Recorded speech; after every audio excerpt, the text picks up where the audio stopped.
What is up, y'all? Welcome back to another video, and in today's video we are talking about another available free agent that the Detroit Lions could potentially go out and sign. So let's get it started. Thank you everybody for clicking on today's video. I think you're going to be in for a treat today. I think you guys are in for a treat. Today we're talking about Everson Griffen, the pass rusher, the former Minnesota Vikings that is still a free agent. And to me, I don't think he should still be a free agent. I was so impressed to see a 32-year-old move like this. I was not expecting this. I'm not going to lie to y'all. The stats are cool. You know, you look at the stats and you're like, wow, those are impressive.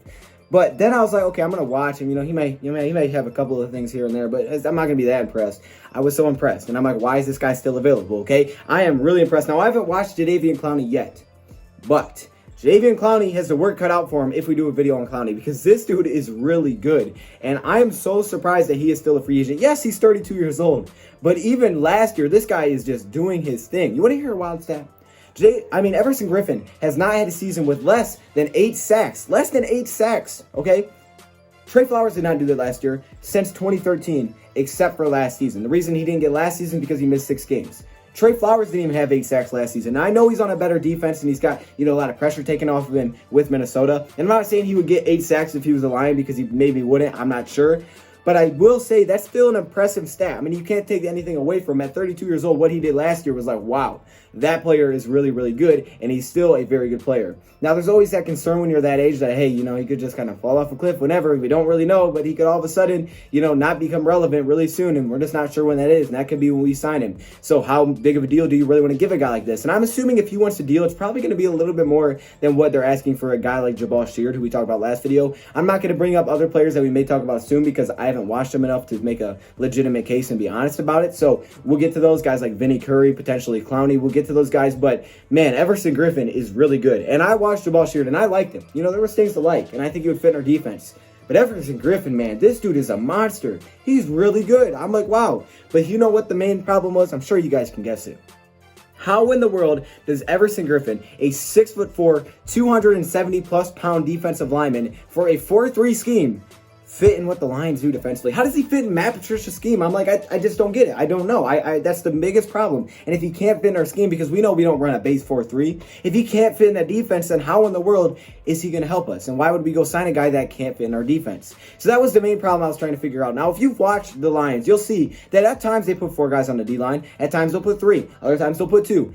Sometimes I've seen defenses put 1 guy on the D-line, okay, and everybody else is kind of just rushing.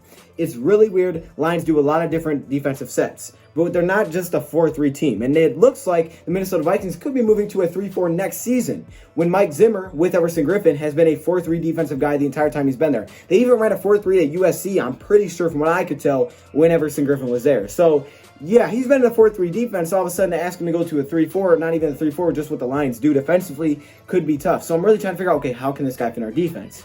And when I looked at it, I said, okay, well, why did the Minnesota Vikings let him go? I'm not still sure why they let him go, but I will say this. The Minnesota Vikings, if they do go to a 3-4, could that be the reason they didn't bring back Everson Griffen, because they don't think he'll fit in the 4-3?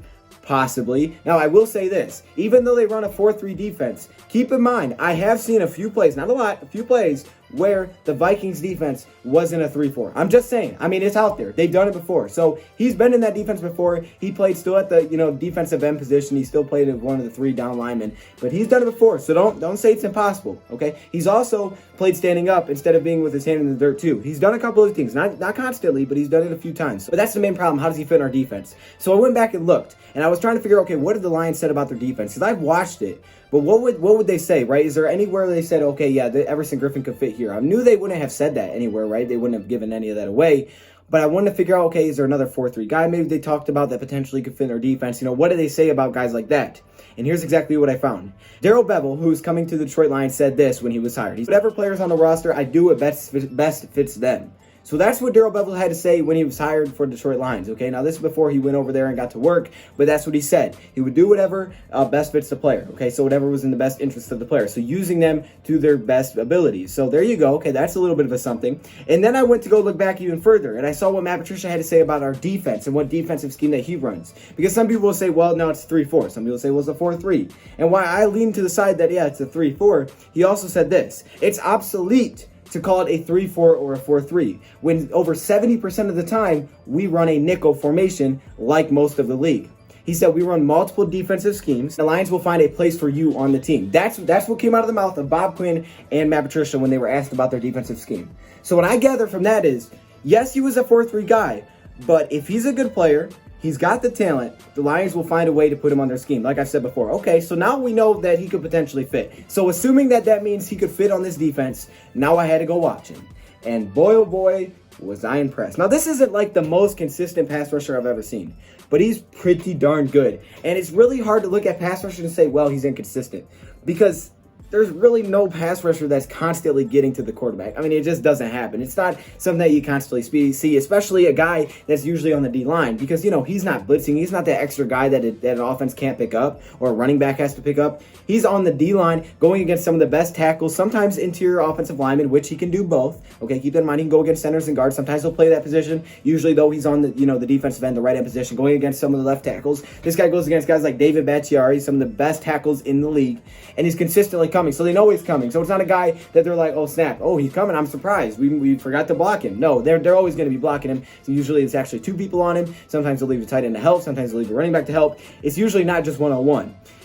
But he is still good, and he still makes a lot of plays, and I'm very, very interested in this player. Now, I'm not sure exactly how much the Lions will have to pay him. I'm leaning towards the fact that this guy may probably want a longer than 1 year deal. And if that is the case, it can't be a huge deal, because we know we have to give extensions out still to guys like Kenny Golladay, possibly Taylor Decker, possibly Marvin Jones Jr., possibly Amendola. There's a lot of guys, right? There's a lot of big guys that we're going to have to give extensions to. So I'm thinking he's going to want a more than 1 year deal. But if the Lions give him a pretty nice offer for 1 year, like 8 to 9 mil, because they just wanted it this year, they could. I'm not sure how the Lions are looking at this. I'm not sure what Everson Griffen's thoughts are on this. But I would absolutely have no problem with bringing him in. Assuming that he can fit on the defense from what I've read, this guy could be really good for a defensive line. I mean, imagine him and Trey Flowers real quick. Now, we're going to go to what my takeaways are. Let me just throw this other stat at you that came out to me. I was like, wow, that's crazy. He has 70 pressures on 596 pass rush snaps last season. 70 pressures on 5. Okay, that may not seem great. It's pretty darn good. That's a pretty high percentage of time he's getting to the quarterback. His PFF grade has been pretty good every single year. It's been very consistently a good, PFF grade. But now let's talk about his strengths and weaknesses that I took away when I watched him, okay? We're going to start off with the strengths. We're going to look at what's good before we get into what's bad. So let's get it started. The first strengths I have is his speed. The speed is the first thing that pops out to me. This is, if you had like an archetype, it's a speed rusher. He is a speed rusher, okay? At 32 years old, he's fast. And I think what helps to make him look a lot faster is his release off the ball. His timing is precise, man. He jumps right off the football, times the snap so well. Sometimes, he's already moving, and everybody else, if you pause it at the right time, is still just standing there. Dude jumps out the line really, really well, but he's fast. For his size at 32, going on 33 this year, you watch him and you're like, oh, yeah, this guy's probably not going to be fast. But then you watch him and you're like, wow, he's actually pretty darn quick. And even though, I'm going to show a clip on the screen right now. This is one where it's a wide receiver, like a slot, or it's a running back. They're coming in motion and they get it. Yes, he didn't catch him, but you could just see the speed. I mean, he's close. He definitely is pretty fast for his age, okay? I wasn't expecting that much speed. He is a speed rusher at his finest. Now, one thing that he does, and let's hop over to the cons real quick, is that he sometimes, to me, relies on that speed rush too often. Sometimes he just keeps going to that well, and what makes me upset about that is because, man, you can do other moves, because I've seen him do other things. I've seen him bull rush. I've seen him swim move. I've seen him use the club move. Too many times, though, he just kind of speed rushes. However, what I also learned is the reason he consistently tries to get around the edge is because he uses that to set up a spin move, and he sets up that spin move. It is so clean, all right? This is something that I don't see a lot of pass rushers do. Not a lot of Lions defensive linemen do this. He will continue to get to the outside, try to get the outside, and as soon as that offensive tackle gets consistent with that and they're trying to take that away, and he keeps, because he fires off the line so quick and they're starting to take that away, he hits him with a quick spin. He hits him with a spin, boom. And he'll do it multiple times a game, multiple times. And sometimes it leads to a sack. Sometimes it just leads to a pressure. Usually it means he's getting back there to the quarterback. It's quick. Wow. It's clean, y'all. It is clean. I have a couple of examples you're probably going to see. I like this versatility to play up and down, up and down in stance. He can play inside interior offensive lineman like a defensive tackle almost. Just a few times, not a ton, just a few times saw him do that. He just has that versatility to play, everywhere. He can play way outside of the offensive line, like a couple feet off. He can play right on it. He can do a lot of different things. The versatility is still there. I don't think it's, oh yeah, I can put him at linebacker. Yeah, I don't know if I'd go that far, but you can move around the defensive line if you have to. Vikings did have an example where they ran a 3-4, so keep that in mind. I'm going to show you guys a little picture here. The Vikings, even though they're not known to run a 3-4, they still did it a few times, just a few times. So, you know, that's where you'll see him in that 3-4. Maybe that's a little snapshot of where he would be in the Lions defense. His play recognition. Now, this is great. Now, this is something that comes when you're a veteran, you're smart, and you're learning, and you've been there for a while. You know what to expect. His play recognition. He seems to know when it's a run or when it could come to his side, so he'll stop blitzing. You know, if an offensive line lets him get by, he'll all of a sudden back up and be like, oh, snap, it's a screen. I'm going to back up. Okay, I'll sit there and wait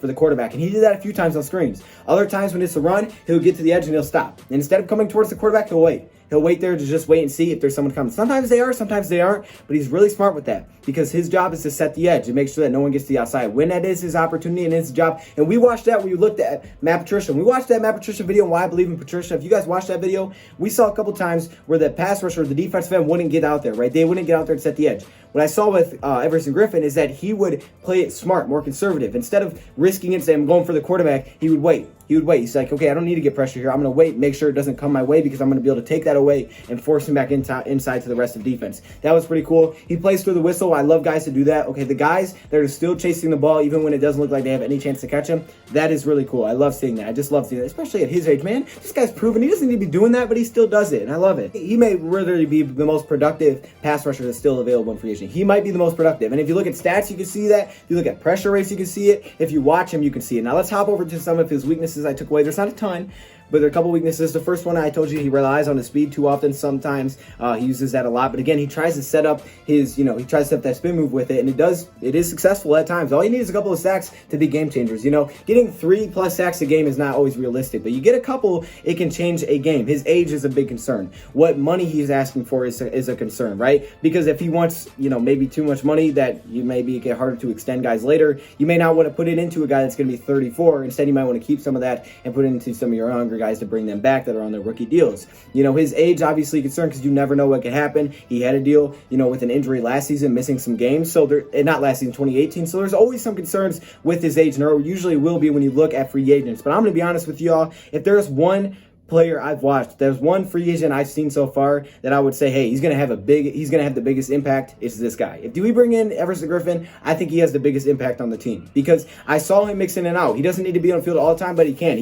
His snap percentages were incredible. Last season, almost 80% of the snaps. 2016, 86% of the snaps. He can play a lot of snaps, but you can also take him off the field. You can use him in different situations. You don't have to take him off the field when it's a pass. It's like some players, you have to take him off the field when you think it's a pass because, he's not going to get a lot of pressure. He's a run stopper. A little bit of that with Jabal Shear. Not all the way, but a little bit. And then other players, you have to take him off when it's a run. You only put him on in third downs because, he's not going to set the edge. This guy can do both. So you don't really have a situation where it's like, get him out of there. No, you can leave him out there if you want to, as long as he's not tired. I love it, man. There was a lot to like about Everson Griffen. He's the most talented I've seen so far, but we're definitely going to be watching some more players. So comment below what free agent you guys want me to watch next and talk about. Before I end this video, let me just hit you with this real quick. We know the Lions haven't blitzed. Even with Matt Patricia, they have been one of the lowest teams in the league each year he's been here in blitz percentage. So adding one of the top defensive linemen, if you're trying to get pressure without blitzing, you would think that would be the right move. We'll see if they do it or not, but I did want to point that out. I just wanted to throw that little point in there. Now, I think they may blitz a little bit more next season because I think they may be more confident in their secondary, but we'll just have to wait and see. Thank you, Pride, for watching. Would I sign him? Absolutely. If you got him at the right price, without a doubt, if you want that impact. However, at the same time, with the Lions defense right now with all these young guys, if you don't want to take away time from them, then don't. I can see you going with a guy like Benny Curry, who we may talk about next, a guy like Jabal Shear, because I feel like they'll take away less time from some of those young guys, and they'll still give you that mentorship. If you're looking for strictly a mentor, don't sign Everson Griffen. One, he's going to cost too much money, and two, he's going to take away a lot of snaps. However, if you think you need an impact player because you don't know if you have enough yet, then definitely go get Everson Griffen because I think he has the most impact. So that's kind of how I'm looking at it. Let me know your thoughts, comments below. Thank you for watching, and I'm out.